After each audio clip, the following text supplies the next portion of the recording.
ধন্যবাদ মাননীয় স্পিকার। আমি দাঁড়ালেই ভালোবাসার কিছু কথা বলতে হয়।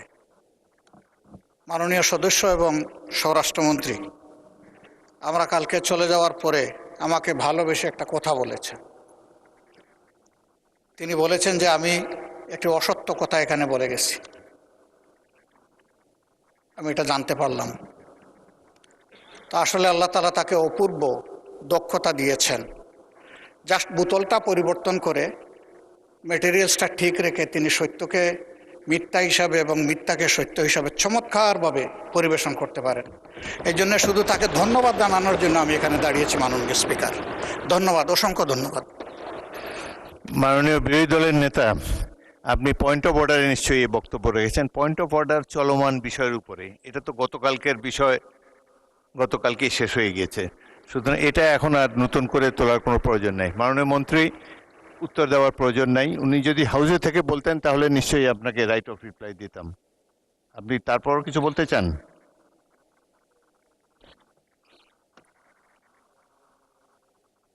শোনা যাচ্ছে না তো, মাইক অন করুন।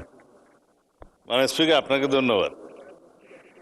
এই মুহূর্তে মাননীয় বিরোধী দলীয় নেতা দুইটা অসংসদীয় শব্দ ব্যবহার করেছেন।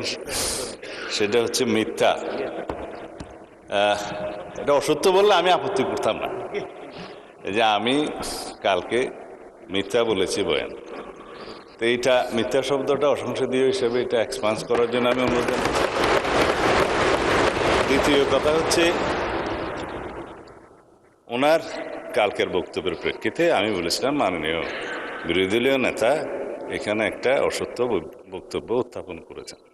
সেটা ছিল যেখানে রুল 62 অনুসারে আপনি তারপরে একজন বেসরকারি সদস্যের উত্থাপিত মুলতাবি প্রস্তাব গ্রহণ করেছেন, ওনারা ওয়াক আউট করার আরও অনেক পরে, তাহলে সেটা পার্লামেন্টে উত্থাপিত বা পড়িত হইল কিভাবে?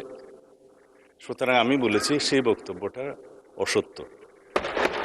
ধন্যবাদ মাননীয় স্পিকার। মাননীয় সদস্যবৃন্দ, এখন মাননীয় বিরোধী দলের নেতা এটা নিয়ে আরো বলবেন, বলেন। বিভ্রান্তিটা এখানে মাননীয় স্পিকার, একই বিষয়ে একই প্রস্তাব একজন স্বতন্ত্র সংসদ সদস্য এনেছিলেন। সেই প্রস্তাবটি ভিন্ন নামে গতকাল এসেছে, শুধু নাম বদল হয়েছে, প্রস্তাব ঠিক আছে।